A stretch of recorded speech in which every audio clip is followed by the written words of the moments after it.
Hello friends. आज हम अध्ययन करने जा रहे हैं हमारी जो 10th क्लास की बुक है सामाजिक विज्ञान की, उसका चैप्टर नंबर फर्स्ट, स्वर्णिम भारत, प्रारंभ से 1206 ईस्वी तक। भारत है, उसका इतिहास और संस्कृति देखें तो प्रारंभिक काल है, उसी से हमें गौरवशाली रही है। प्रारंभिक काल से ही गौरवशाली रही है। विश्व गुरु और सोने की चिड़िया उसकी संज्ञा दी जाती थी। वसुदेव कुटुंबकम और सर्वे भवन्तु सुखिनः सर्वे सन्तु निरामय जैसे हमारे हैं वो आदर्श वाक्य देखने को मिलते हैं। उत्खनन और पुरावशेषों के आधार पर भारतीय संस्कृति है, उसका विश्वव्यापी स्वरूप है, वो भी देखने को मिलता है। समुद्र पार भारतीय प्रदेश है, उनको क्या कहा जाता था? द्वीपांतर कहा जाता। तो ये क्वेश्चन पूछा जा सकता है, द्वीपांतर किसे कहते थे? शक्तिशाली जलयानों में यात्रा करके भारतीय है वो Brahmadesh, Shyam, Indonesia, Malaysia, Australia, बोनिया, फिलीपींस, जापान, कोरिया तक पहुंचे थे। वहां पर अपने राजनीतिक और सांस्कृतिक साम्राज्य उसको स्थापित किया था। प्राचीन अगर हम भारत में देखें तो हमारे बंदरगाह और नाविक शक्ति है वो अत्यधिक विकसित थी। तो ये क्वेश्चन पूछा जा सकता है कि एंसेंट एरिया में, हमारे एंसेंट एरिया में जो पोर्ट्स है और जो नेवी है उसकी कंडीशन कैसी थी। सिंधु नदी में 6000 वर्ष पूर्व चलने वाले जलयान है, उनका उल्लेख किया गया है। भारतीय जल और थल दोनों मार्गों से विश्व के विभिन्न देशों में पहुंचे, वहाँ के निवासियों को हमारे यहाँ की धर्म और संस्कृति है उससे परिचित करवाया। इन साहसी वीरों ने भारतीय जो भी धर्म और भारतीय दर्शन विज्ञान है, ज्योतिष है, स्थापत्य है, युद्ध शास्त्र है, इथिक्स इत्यादि का क्या किया, वहाँ पर प्रसार किया था। सिंधु सरस्वती सभ्यता है और वैदिक सभ्यता, रामायण महाभारत कालीन जो सभ्यता थी वो संस्कृति और सभ्यता की दृष्टि से स्थापत्य का काल है वो इनका भारत में स्वर्णिम काल रहा था। अगर हम सिंधु सरस्वती सभ्यता का देखें टाइम पीरियड, या फिर वैदिक सभ्यता, रामायण महाभारत को देखें तो इनका टाइम पीरियड है वो सभ्यता और संस्कृति की दृष्टि से भारत का क्या रहा है? स्वर्णिम काल रहा है। वेद जिसे विश्वकोश या ज्ञानकोश के रूप में जाना जाता है, सिंधु सरस्वती सभ्यता वो स्थापत्य की दृष्टि से क्या थी? सर्वश्रेष्ठ थी। उत्तर वैदिक टाइम पीरियड की देखें तो उत्तर वैदिक टाइम पीरियड है, उसमें हमें विभिन्न जनपद है उनका अस्तित्व है वो देखने को मिलता है। उत्तर वैदिक काल उसमें जनपद है उनका अस्तित्व, और इसी काल में हमें पूर्वी उत्तर प्रदेश और पश्चिमी बिहार, इसमें लोह इसका व्यापक उपयोग भी देखने को मिलता है।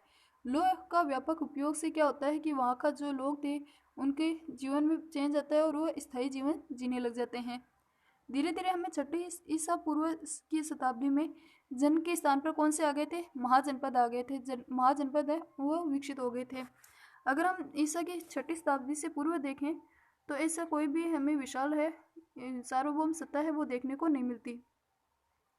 महाजनपद काल देखें तो महाजनपदों का टाइम पीरियड है वो आता है 600 से 325 ईस्वी पूर्व है वो महाजनपद है, उनका टाइम पीरियड देखने को मिलता है।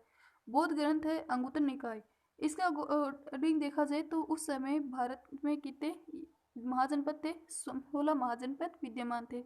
ये 16 महाजनपद कौन से थे, इनकी कैपिटल कौन सी थी, ये देखते हैं। काशी पहला आता है, काशी, काशी की राजधानी थी वाराणसी। कुरु, कुरु की इंद्रप्रस्थ कैपिटल थी। अंक, अंक की चंपा। मगध की राजगृह या गृहवर्जर।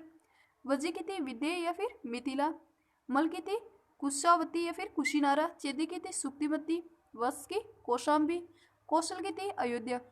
अब बुद्ध काल में इसके दो भाग थे, उत्तरी भाग की राजधानी थी साकेत और दक्षिणी भाग है उसकी राजधानी थी श्रावस्ती। तो ये किसके थे? कौशल है उसके बुद्ध काल में दो भाग थे। फिर आता है पांचाल। पांचाल की राजधानी थी अहिर छत्रपुर। उत्तरी पांचाल की राजधानी अहिर छत्रपुर और दक्षिणी पांचाल की राजधानी कपिले या फिर कपिल वस्तु। मत्स्य की राजधानी विराटनगर। सूरसेन की राजधानी मथुरा। अशक या फिर जिसे अस्मक भी कहा जाता है उसकी राजधानी थी पोतली, पोटली या फिर पोटन। अवंती, अवंती की उत्तरी अवंती की राजधानी उज्जैनी और दक्षिणी की महिष्मती। गांधार की तक्षशिला और कंबोज की हमें हाटक है वो देखने को मिलती है। यहाँ पर जो 16 महाजनपद थे उनमें राजतंत्र और गणतंत्र दोनों तरह की व्यवस्था हमें देखने को मिलती है। अगर कौशल, वत्स, अवंती और मगध के देखा जाए, इन चार में है वो सर्वाधिक शक्तिशाली राजतंत्र है वो हमें देखने को मिलता है। कौन कौन से? कौशल, वत्स है, अवंती और मगध वाला एरिया है उसमें। राजस्थान में देखें तो राजस्थान में भी उस टाइम पर जनपद है वो हमें देखने को मिलते हैं। राजस्थान में यूनानी आक्रमण के समय मालव, पंजाब के मालव, सिवी, अर्जुनाइन जातियां हैं वो यहाँ पर आकर बस गई थी और यहीं पर निवास करने लग गई थी। राजस्थान में पूर्वी जन भाग है उसमें जनपदीय शासन व्यवस्था है उसका उदय होता है। राजस्थान के प्रमुख जनपद कौन कौन से थे? पहला आता है जांगल। जंगल जिसमें वर्तमान के बीकानेर और जोधपुर वाला एरिया आता है, महाभारत में उसे जंगल कहा जाता था। इसका कहीं न कहीं नाम हमें कुरु जांगला या फिर माद्री जांगला है वो भी मिलता है। इसकी कैपिटल कौन सी थी? अहिर छत्रपुर। वर्तमान में देखें तो इसे नागौर कहते हैं। जो बीकानेर के राजा थे वो स्वयं को क्या कहते थे? जंगलधर बादशाह कहते थे। और यहाँ की जो बीकानेर का जो राज चिन्ह है उसमें भी हमें जय जंगलधर बादशाह है वो लिखा हुआ मिलता है। तो इससे हमें पता चलता है कि वर्तमान में का जो बीकानेर और जोधपुर वाला से एरिया है उसे महाभारत टाइम पर क्या कहा जाता था? जंगल प्रदेश कहा जाता था। नेक्स्ट है मत्स्य। मत्स्य जनपद जो वर्तमान में अगर हम जयपुर के आसपास वाला एरिया देखें तो वो इस जनपद के अंडर में आता था। इसके विस्तार को अगर देखा जाए, जो चंबल नदी है उसके पहाड़ियों से लेकर सरस्वती नदी के जो जंगल वाला क्षेत्र है वहाँ तक इसका विस्तार है। आधुनिक अलवर भरतपुर के कुछ भाग है वो भी इसमें आते थे। जो मत्स्य है इसकी राजधानी कौन सी थी? इसकी राजधानी थी, कैपिटल थी विराटनगर, जिसे वर्तमान में क्या कहते हैं? बेराट कहा जाता है। मौर्य वंश बिंदुसार है, उसके समय हमें बिंदुसार के टाइम पीरियड में हमें इसकी जानकारी नहीं देखने को मिलती। महाभारत में कहा गया है कि एक यहाँ पर सहाज है नामक व्यक्ति था, राजा था, उसने चेदी और मत्स्य दोनों पर शासन किया था। जो मत्स्य जनपद है वो प्रारंभ में किस में आते थे? चेदी राज्य के अंडर में आते थे और बाद में धीरे धीरे कालांतर में ये किसके अंडर में आ गए थे? मगध साम्राज्य है उसके अंग है वो बन गए थे। नेक्स्ट है सूरसेन। सूरसेन वर्तमान में अगर देखे जाए इसमें तो आधुनिक जो ब्रज वाला एरिया है वो महाजनपद यहाँ पर लोकेटेड था। इसकी कैपिटल थी मथुरा। यूनानी इसे क्या बोलते थे? यूनानी से सूरसेनोई या फिर इसकी राजधानी मथुरा को मेतोरा कहते थे। महाभारत के अनुसार यहाँ पर यादव वंश है उसका शासन था। फिर नेक्स्ट हमारा आता है सीवी जनपद। सीवी जनपद की राजधानी कौन सी थी? शिवपुर। वर्तमान में अगर देखें तो चित्तौड़गढ़ के पास जो नगरी वाला एरिया है वो इसकी राजधानी हुआ करती थी। सुसीन नामक एक व्यक्ति था, उसने जो हमें देखने को मिलता है 10 राज्य युद्ध किया था, 10 जन युद्ध भी उसे कहा जाता है, उसमें इसने सीवी जनपद है उसने को हराया था। प्राचीन शिवपुर की पहचान वर्तमान में पाकिस्तान के सोरकोट नामक एरिया है उस स्थान से की जाती है। कालांतर में दक्षिणी पंजाब की सीवी जाति राजस्थान के मेवाड़ में निवास करने लगी थी। मेवाड़ में हमें यहाँ पर मेवाड़ क्षेत्र में इसके सिक्के हैं वो भी देखने को मिलते हैं। मंदसौर के पास 5 गुहालेख प्राप्त हुए जिनसे सीवी जनपद का प्रसार है वो पश्चिम से लेकर हमें दक्षिण पूर्व है उसमें देखने को मिलता है। अगर अब हम देखते हैं कि इस जो यहाँ पर जो महाजनपद थे इनका शासन प्रणाली कैसी थी, तो यहाँ पर गणतंत्रात्मक शासन प्रणाली के बावजूद यहाँ पर हमें जनपद हैं उनकी राज सत्ता कुलीन परिवारों के हाथ हैं उनमें देखने को मिलती है।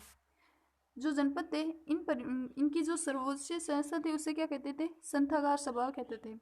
इसके प्रमुख है वो इन्हीं राज परिवार है, उनके सदस्य जो व्यक्ति थे परिवारों के वही इनके प्रतिनिधि होते थे। संथागार के सदस्य वो निर्धारित विषय हैं उन पर अपने विचार व्यक्त करते थे जिसे क्या कहा जाता था? अनुयूह विरोध कहा जाता था। यदि इसमें पूछा जा सकता है अनुयूह विरोध किसे कहते थे, तो जो संथागार सभा के सदस्य हैं उनके विचार व्यक्त करने को ही अनुयूह विरोध कहते थे। यदि यहाँ पर मतभेद हो जाता था, विवादग्रस्त होते थे, वोटिंग करवाई जाती थी। वोटिंग में क्या लिया जाता था? बहुरंग की सलाहकाएँ हैं वो काम में ली जाती थी। संथागार जनपदों की सबसे बड़ी संस्था थी। राज्य के ये नीति निर्धारण या फिर राज्य के जो भी कानून वगैरह है नियम है वो निर्धारण का कार्य भी यही सभा है वो करती थी। विशाल गणराज्य, जहाँ पर विशाल गणराज्य होता था वहाँ पर केंद्रीय संथागार के साथ साथ प्रांतीय संथागार भी होते थे। कालांतर में विभिन्न प्रकार की गुटबाजी और जो बड़े साम्राज्य थे उनकी विस्तारवादी नीतियों के कारण इसका धीरे धीरे जनपद है महाजनपद है वो उसका विनाश हो गया था। फिर हम देखते हैं कि कौन कौन से प्रमुख वंश आए। मौर्य वंश, सुंग वंश, सातवाहन, गुप्त, वर्धन, पाल, राष्ट्रकूट, प्रतिहार, चोल, पल्लव, चालुक्य साम्राज्य। तो आज का हमारा टॉपिक रहेगा वो है मौर्य वंश। मौर्य वंश की स्थापना कैसे हुई थी, इससे पहले कौन सा राज्य था, तो ये हम देखते हैं मौर्य वंश की स्थापना 326 ईस्वा पूर्व। जो मगध है, मगध के पर कौन था? घनानंद था। घनानंद है वो नंद वंश का शासक, नंद वंश से संबंधित था। इसी टाइम पीरियड घनानंद के टाइम पीरियड में ही पश्चिमोत्तर भारत है उसमें सिकंदर का आक्रमण हो रहा था और यहाँ जो मगध की प्रजा थी वो भी अपने राजा घनानंद के अत्याचार है उनसे पीड़ित थी। असहाय कर भार के कारण राज्य के लोग हैं वो उससे असंतुष्ट थे। इस परिस्थिति में मगध को एक ऐसे व्यक्ति की आवश्यकता थी जो विदेशी आक्रमण से उत्पन्न संकट है उसको दूर करे और एक सूत्र में बांध कर चक्रवर्ती सम्राट के रूप आदर्श है उसको चरितार्थ करे। शीघ्र ही हमें इस राजनीतिक नवमंडल है उसमें हमें जो चंद्रगुप्त मौर्य है उसका नाम है वो देखने को मिलता है। चंद्रगुप्त मौर्य है उसका गुरु का कौन था? चंद्रगुप्त मौर्य के गुरु थे चाणक्य। चंद्रगुप्त मौर्य है उसका टाइम पीरियड है 322 से 298 ईसा पूर्व है। इसने क्या किया था? नंद वंश का जो अंतिम शासक था घनानंद उसको पराजित किया था। 25 वर्ष की आयु पर ये मौर्य साम्राज्य है उसकी नींव रखी थी और इसने व्यापक एक प्रथम अखिल भारतीय साम्राज्य इसकी स्थापना भी की थी। 305 ईसा पूर्व इसने क्या किया था? सेल्यूकस निकेटर है यूनानी शासक उसको पराजित किया था। बाद में इन दोनों की मध्य संधि हो गई थी। संधि में सेल्यूकस निकेटर है उसने चंद्रगुप्त मौर्य को पूर्वी अफगानिस्तान, बलूचिस्तान और सिंधु नदी के जो पश्चिम वाला एरिया है वो दिए थे। अपनी पुत्री का विवाह करवाया था और साथ ही साथ एक राजदूत है वो भी चंद्रगुप्त मौर्य के दरबार में नियुक्त किया था जिसका नाम था मेगस्थनीज। कालांतर में जिसने किसकी रचना की थी? इंडिका की रचना की थी। चंद्रगुप्त मौर्य है उसने क्या दिए थे इसको? सेल्यूकस निकेटर को 500 हाथी दिए थे। चंद्रगुप्त मौर्य के अगर साम्राज्य को देखा जाए तो इसका साम्राज्य है काबुल, हेरात, गंधार, बलूचिस्तान, पंजाब, गंगा यमुना दोआब, बिहार, बंगाल, गुजरात, विंध्य, कश्मीर के कुछ भाग है वो हमें इसके साम्राज्य में देखने को मिलते हैं। तमिल ग्रंथों के अनुसार देखा जाए तमिल ग्रंथ कौन कौन से? अहनानुरु और मुन्नानुरु। उससे हमें देखने को मिलता है कि इसने दक्षिण भारत है उस पर भी आक्रमण किया था। वृद्धावस्था में इसने भद्रबाहु है उससे जैन धर्म की दीक्षा ली। तो इसने कौन से धर्म से संबंधित दीक्षा ली थी? जैन धर्म की से दीक्षा ली थी। और 298 ईसा पूर्व है वो इसने संताराम मेथड है चंद्रगुप्त मौर्य ने उसके माध्यम से अपने प्राण है वो त्याग दिए थे। चंद्रगुप्त मौर्य है उसके बाद में हमें टाइम पीरियड शासन देखने को मिलता है बिंदुसार का। बिंदुसार जिसका टाइम पीरियड है 298 से 272 ईसा पूर्व। इसे यूनानी लेखक है उन्होंने इसे अमित्रोचेटस कहा है और वायु पुराण में इसे भद्रसार, जैन ग्रंथ में इसे सिंहसेन नाम दिया गया है। इसने जो सुदूर दक्षिण भारतीय क्षेत्र है उनको भी जीता था और मगध में मिलाया था। दिव्य वदान है उसके अकॉर्डिंग इसके टाइम पीरियड में तक्षशिला जो गांधार की कैपिटल है वहाँ पर 2 विद्रोह हुए थे और इन दोनों विद्रोह को दमन करने के लिए इसने पहले तो अशोक को भेजा था बाद में सुसीम है उसको भेजा था। बिंदुसार है इसके राज दरबार में भी यूनानी शासक एंटियोकस प्रथम इसका जो राजदूत है डायमेकस है वो नियुक्त किया गया था। एक इतिहासकार हमें देखने को मिलते हैं प्लिनी उसके अनुसार यहाँ जो मिस्र का नरेश फिलाडेल्फस या फिर मेलिदिते है उसने निशियस नामक एक राजदूत है वो बिंदुसार के दरबार में नियुक्त किया था। इसके बाद में हमारा नेक्स्ट शासक है वो है अशोक। अशोक का टाइम पीरियड है 273 से 232 ईसा पूर्व है। जैन अनुश्रुति है उसके अनुसार जो अशोक है उसने बिंदुसार की इच्छा के विरुद्ध मगध है उस पर शासन किया था। दक्षिण भारत से प्राप्त जो मास्की और गुजरा अभिलेख इन 2 अभिलेखों में हमें ओनली अशोक का नाम देखने को मिलता है। इस मास्की और गुजरा वाले अभिलेख के अलावा इसका नाम है वो हर जगह देवानाम पीय या देवानाम पीय जैसी उपाधि है वो देखने को मिलती है। अशोक का विवाह किससे हुआ था? विदिशा की राजकुमारी से हुआ था जिससे इसे एक तो पुत्र महेंद्र और एक पुत्री संघमित्रा उनका जन्म हुआ था। इसके जो अभिलेख है उसमें हमें इसकी एक रानी है कारुवकी उसका भी नाम है वो देखने को मिलता है। अशोक ने राज्याभिषेक के 7वें वर्ष में अशोक ने कश्मीर और खोतान के अनेक क्षेत्र है वो अपने साम्राज्य में मिलाए थे। इसके समय जो मौर्य साम्राज्य है वो तमिल प्रदेश को छोड़कर संपूर्ण भारत और अफगानिस्तान का काफ़ी एरिया है वो इसमें शामिल था। तो ये पूछा जा सकता है कि जो अशोक है उसका शासन वो कहाँ से कहाँ तक था, कौन से प्रदेश को छोड़कर था? तो वो है तमिल प्रदेश है उसको छोड़कर था। फिर अगर हम देखते हैं अशोक के शासन में 8वें वर्ष में यानी हम सभी जानते हैं 261 ईसा पूर्व अशोक ने कलिंग पर आक्रमण किया था। कलिंग की राजधानी कौन सी थी? धौली या तोसली बाद में बनाई गई थी जिसमें 1 लाख लोग मारे गए थे। कलिंग पर उस टाइम पर कौन से वंश का शासन था? नंदराज नामक एक राजा था उसका शासन था। हाथी गुफा अभिलेख है उसके अनुसार इसमें अनुमान लगाया जाता है कि यहाँ पर कौन से वंश का था? नंदराज शासन कर रहा था। इस कलिंग अटैक में नरसंहार में अशोक को विचलित कर दिया और उसने शस्त्र त्याग की घोषणा की। और बाद में निग्रोध और उपगुप्त है उनके प्रभाव में आकर बौद्ध धर्म है उसकी दीक्षा ली थी। बेरीघोष के स्थान पर इसने धम्मघोष है वो अपना लिया था।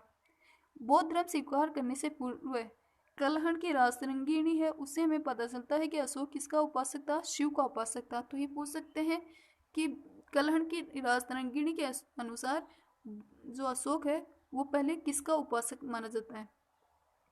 बाद में वह गुरु मोगलीपुत तिस है उनके प्रभाव में आता है। बराबर की पहाड़ियों में हमें अशोक ने आजीविकों के निवास हेतु 4 गुफाएं हैं उनका निर्माण करवाया था। ये 4 गुफाएं कौन कौन सी थी? सुदामा, चापार, विश्व झोपड़ी और कर्ण। इसने राज्याभिषेक के 10वें वर्ष में तो बोध गया की और 20वें वर्ष है उसमें इसने लुम्बिनी की यात्रा की थी। इसने रुमंदेय अभिलेख है, इसका एक अभिलेख है रुमंदेय अभिलेख, उससे हमें पता चलता है कि इसने जो भूमि कर है वो 1/6 से घटाकर कितना कर दिया था, 1/8 कर दिया था। अशोक के शिलालेख है उनमें हमें मौर्य वंश के साथ साथ चेर, चोल, पांडे और केरल के सीमावर्ती स्वतंत्र राज्य हैं वो भी बताए गए हैं। राज्याभिषेक से संबंधित जो लघु शिलालेख है उसमें अशोक ने स्वयं को क्या कहा था? बुद्ध साक्य कहा था। फिर एक आता है धम्म, किसे कहते हैं? धम्म है वो अशोक ने मनुष्य की नैतिक उन्नति के लिए जिन आदर्शों का प्रतिपादन किया था उसे ही क्या कहा जाता है? धम्म कहा जाता है। अशोक ने धम्म की परिभाषा है वो कौन से में? 2 और 7वें अभिलेख है उनमें दी है। अशोक के धम्म की परिभाषा कौन से अभिलेख में दी गई है? 2 और 7वें अभिलेख में। धम्म किसे कहते हैं? जो भी इसने जितने भी अच्छे कार्य हैं जैसे बड़ों का सम्मान करना है और गुरु के प्रति आदर रखना है, जितनी भी अच्छी अच्छी बातें हैं, पाप क्रम से निवृत्ति, विश्व कल्याण, दया, दान, सत्य, क्रम शुद्धि, इन्हीं को इसने धम्म कहा था। साधु स्वभाव रखना, कल्याणकारी कार्य करना, पाप रहित रहना, व्यवहार में मृदुता लाना, दया रखना, दान करना इत्यादि इसके धम्म के अंतर्गत आते हैं। सांची और सारनाथ वाले लघु स्तंभ में देखा जाए, सांची जो वर्तमान में रायसेन एमपी में और सारनाथ वाराणसी यूपी में पड़ता है, उनके लघु स्तंभलेख में अशोक ने कौशाम्बी और पाटलिपुत्र के महामात्र हैं उनको यह आदेश दिया था कि संघ में फूट डालने वाले जितनी भी भिक्षु भिक्षुणियाँ हैं उनको बहिष्कृत कर दिया जाए। प्रथम शिलालेख है उसमें इसने यह विज्ञप्ति भी जारी की थी कि किसी भी यज्ञ के लिए पशुओं की बलि न दी जाए। तो इसने जो पशु वध है इस पर भी रोक लगाई थी। फिर आती है धम्म यात्रा। अशोक से पहले जितने भी राजा हुए थे वो बिहार यात्राएं करते थे। विहार यात्राओं में क्या किया जाता था कि राजा पशुओं का शिकार करते थे। अशोक ने आता है और उसने इनके स्थान पर धम्म यात्रा उनका प्रावधान किया जिसमें बौद्ध स्थानों की यात्रा, ब्राह्मण और जो भी श्रमण वृद्ध हैं उनको स्वर्ण दान दिया जाता था। एक आता है रिसर्च, अनुसंधान किसे कहते थे? अशोक के टाइम पीरियड में राज्य की जितनी भी कर्मचारी और प्रादेशिक राजयुक्त होते थे उनको प्रति 5वें वर्ष धर्म के प्रचार हेतु यात्रा पर भेजा जाता था जिसे क्या कहते हैं? अनुसंधान कहा जाता था। नेक्स्ट आता है धम्म महामात्र। राज्याभिषेक के 14वें वर्ष में, कौन से वर्ष में? 14वें वर्ष में अशोक ने धम्म महामात्र है उनकी नियुक्ति की थी। इन धम्म महामात्र है उनके कार्य क्या थे? जनता के में धम्म है उसका प्रचार करना, उन्हें कल्याणकारी कार्य करने, दानशीलता करने के लिए प्रोत्साहित करना, कारावास के जितने भी कैदी हैं उनको मुक्त करना, उनकी सजा कम करना और परिवार है उनको आर्थिक सहायता करना। फिर है अभिलेख। अशोक है वो एक प्रथम हमें शासक है वो देखने को मिलता है जिसने अभिलेख है उनके माध्यम से अपनी जनता है, अपनी प्रजा है उसको संबोधित किया था। इस बात की प्रेरणा उसे कहाँ से मिली थी? इस बात की प्रेरणा उसे ईरानी राजा दारा, जिसे देरियस प्रथम भी कहा जाता है, उससे मिली थी। अशोक के अभिलेख है वो अधिकांशतः तो ब्राह्मी लिपि में है और जबकि हम पश्चिमोत्तर भारत की बात करें मनसिरा और शाहबाज गड्ढे वाले इसके अपवाद है, ये खरोष्टी लिपि में भी हमें देखने को मिलते हैं। टोपरा से दिल्ली लाया गया एक स्तंभ लेख, उसमें 7 लेख एक साथ उत्कीर्ण करवाए गए हैं। दूसरे और तीसरे अभिलेख है उसमें यवन नरेश आंटियोकस द्वितीय है उसका उल्लेख देखने को मिलता है। अगर अशोक के अभिलेखों को देखा चाहिए तो इन्हें पढ़ने में सबसे पहले किसी सफलता मिली 1927 के आसपास जेम्स प्रिंसेप है उसने सफलता प्राप्त की थी। ताम्रपर्णी जिसे वर्तमान में क्या कहा जाता है? श्रीलंका, उसके राजा तीस ने अशोक के प्रभाव में आकर देवाना पीए या फिर देवाना प्रियदर्शी उसकी उपाधि ग्रहण की थी और अपने दूसरे राज्याभिषेक में अशोक है उसको आमंत्रित भी किया था। अशोक का पुत्र गया था महेंद्र, वो बोधि वृक्ष का एक भाग लेकर वहाँ पर पहुँचा था। यहाँ से श्रीलंका है उसमें बौद्ध धर्म है उसका स्थापना मानी जाती है, पर्दापरण है वो माना जाता है। 40 वर्ष शासन करने के बाद 232 ईसा पूर्व अशोक की मृत्यु हो जाती है। अशोक की मृत्यु के बाद धीरे धीरे मौर्य साम्राज्य है उसका पतन हो जाता है। अशोक की मृत्यु के बाद में 50 वर्ष तक उसका कमजोर उत्तराधिकारी उन्होंने शासन किया था। कुणाल राजा बना। कुणाल जिसे दिव्य वरदान में धर्म विवर्धन कहा गया है, तो ये पूछा जा सकता है कि धर्म विवर्धन की संज्ञा है वो किसे दी गई है, तो वो दी गई थी कुणाल है उसे दी गई थी धर्म विवर्धन की संज्ञा दी गई थी। राज तरंगिणी के अकॉर्डिंग देखा जाए तो उस समय जलोक है वो कश्मीर का शासक था। तारानाथ एक इतिहासकार हुए हैं, उनके अकॉर्डिंग अगर देखें तो अशोक के पुत्र वीरसेन है उसने गांधार में स्वतंत्र शासक बन गया था। कुणाल जो इसका बेटा था वो अंधा था, उसके अंधे होने के कारण मगध का जो प्रशासन है वो उसके ही पुत्र संप्रीति उसके हाथ में आ गया था। कुणाल के पुत्र दशरथ है उसने भी मगध पर शासन किया था। इसके दो बेटे, एक तो संप्रीति उसके भी हाथ में इसका शासन की बागडोर आई थी, और दूसरा बेटा जो दशरथ है उसके भी हाथ में शासन की बागडोर आई थी। फिर उन्होंने बाद में नागार्जुनी गुफाएं हैं वो आजीविका है उनको दे दी थी दान में। कुल मिलाकर बृहदत्त है वो अंतिम मौर्य सम्राट था। बृहदत्त है उसकी हत्या किसने की थी? इसी का एक मंत्री था, ब्राह्मण मंत्री था पुष्यमित्र शुंग, उसने हत्या कर दी थी और उसने बाद में शुंग वंश है उसकी स्थापना की थी। तो मौर्य के बाद में कौन सी वंश है देखने को मिलता है भारत में? शुंग वंश देखने को मिलता है। नेक्स्ट वीडियो में हम देखेंगे मौर्य का प्रशासन व्यवस्था। इसी के साथ आज का वीडियो यहीं पर है।